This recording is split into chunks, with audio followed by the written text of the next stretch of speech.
stratégie vous pourriez nous recommander pour une personne qui est un petit peu, enfin même pas un petit peu, qui est stressée, due à la maladie ou bien même due aux soucis de la vie ou bien au poids des responsabilités? Quelle stratégie vous pourriez nous recommander pour gérer vraiment le stress avant de se coucher pour avoir un sommeil reposant?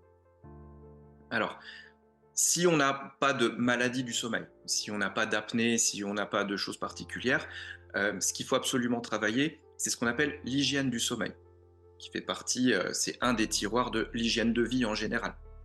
Cette hygiène du sommeil, elle est toute bête. C'est ce qu'on apprend aux enfants. Mmh. C'est déjà d'aller se coucher à heure régulière. Aller se coucher et se lever à heure fixe, ça c'est déjà quelque chose qui va assainir le sommeil, qui va le rendre plus régulier. Notre horloge biologique aime bien des choses vraiment très précises, très posées. Donc si on lui donne un rythme régulier, déjà, notre horloge va être tout à fait bien calée pour notre sommeil. Et ça, déjà, ça va être intéressant. Ensuite, on va donner des conseils alimentaires. Moi, j'aime bien travailler avec des adages, des petits proverbes comme ça. Et quand on dit, par exemple, faut manger comme un roi le matin, comme un prince le midi et comme un pauvre le soir, ben, par exemple, ça, on sait que ça marche. Un repas plutôt léger, pris suffisamment en avance avant l'heure du coucher, ça va favoriser un sommeil d'un petit peu meilleure qualité.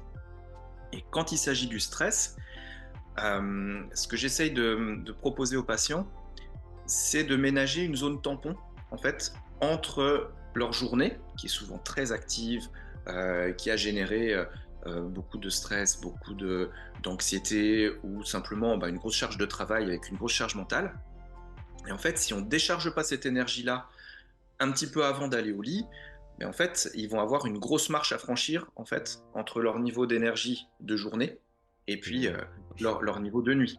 Un sas de décompression en fait, docteur? Exactement, exactement. Et là, en fait, tout est possible. C'est-à-dire qu'il faut trouver le bon moyen qui permet justement de faire baisser cette énergie. Et ça peut être 2 heures avant d'aller se coucher, ça peut être quand on rentre du boulot, on se ménage une demi-heure et puis on se fait une séance de yoga, une séance de méditation, on se prend un bain frais, je sais pas, n'importe quoi.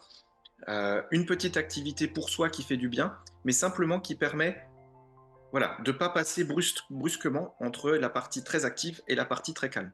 Donc on a une décroissance un petit peu de l'énergie, et puis après on passe notre soirée tranquille, on fait nos petites activités sympathiques, mais au moins déjà on a baissé le niveau d'énergie, et là déjà on est dans les meilleures conditions pour aller se coucher après.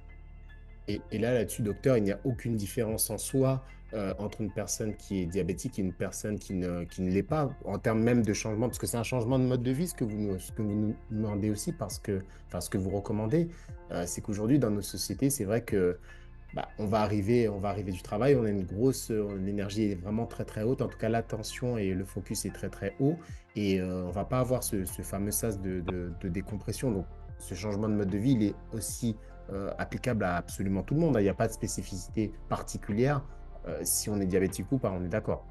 Pas du tout. Ouais, c'est vraiment un changement d'habitude, mais pour tout le monde, pour tout un chacun. C'est vraiment des conseils très très généraux.